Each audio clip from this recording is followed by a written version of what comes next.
The illegal trade in European eels led me to the 19th meeting of CITES, held in Panama City. CITES is the main wildlife trade convention that aims to prevent the overexploitation of threatened animals and plants by establishing regulations for international trade. On the first day of the conference, efforts were made to increase cooperation, traceability and management across the European eels range. But this elusive and critically endangered species was just one of over 500 species and 52 new listing proposals where wildlife exploitation was put under the microscope. During side events, parties and observers were reminded that for every single songbird illegally traded, there are many more who die in transit and are either killed or abandoned to evade authorities. Parties voted in favour to list 2 songbirds, the white-rumped shama and the straw-headed bulbul, and agreed to investigate the global scale of the songbird trade.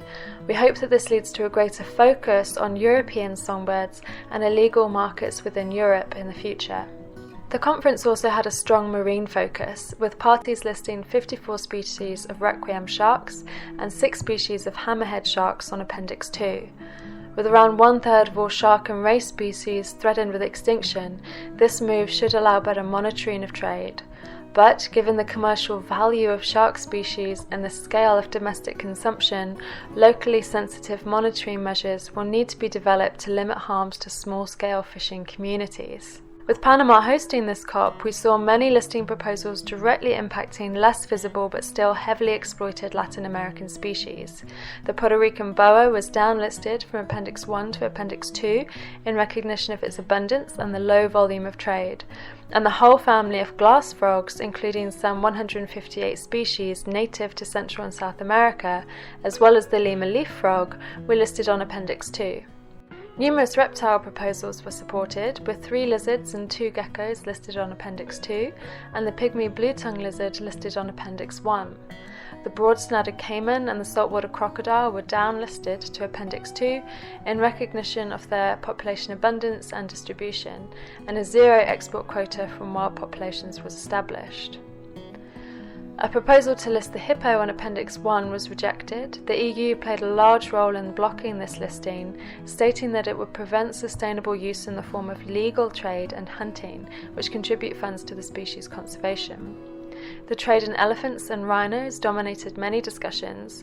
Requests to allow trade in Namibian white rhino body parts and hunting trophies were rejected, but the species downlisting to Appendix 2 does permit trade in live rhinos for in situ conservation purposes. Tensions also rose around proposals to trade in ivory stockpiles and elephant leather, and there were calls of vote rigging as the proposal was rejected. It is clear that countries with abundant populations will need reliable forms of financing to meet the costs of conservation efforts and reduce human-wildlife conflict while trade remains prohibited under CITES. While the zebra plico didn't get its sought-after Appendix 1 listing, it was debated again during the closing plenary and listed on Appendix 2 with a 0 export quota for wild populations. Additionally, 37 species of guitarfish, who have seen population declines of between 60 and 90%, were listed on Appendix 2, as were 2 endemic South American stingrays. We also saw 12 proposals for freshwater turtles threatened by international demand for pets and for consumption. There was very little contention around these, with 9 species listed on Appendix 2 and 3 species uplisted from Appendix 2 to Appendix 1. The convention also listed 150 commercially exploited tree species, including pod mahoganies, trumpet trees, and the entire genus of Dipteryx.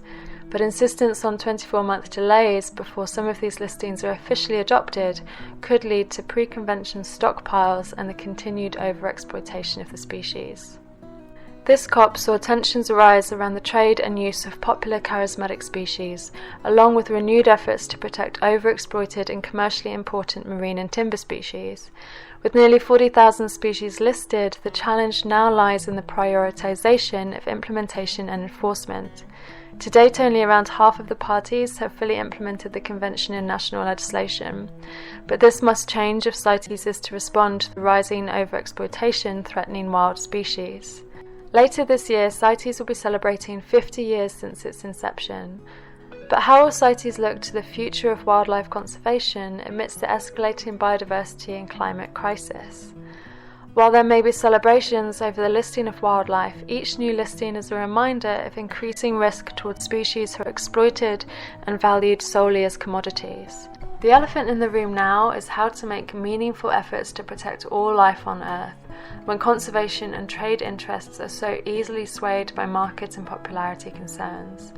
We need to focus on the complex social and economic motivations driving wildlife trade, so that interventions can be sensitive to local needs and existing power and wealth disparities. With CITES turning 50, is it also time we rethink how we value wildlife, so that the future of CITES can truly tackle harms towards wild species and be more just for all?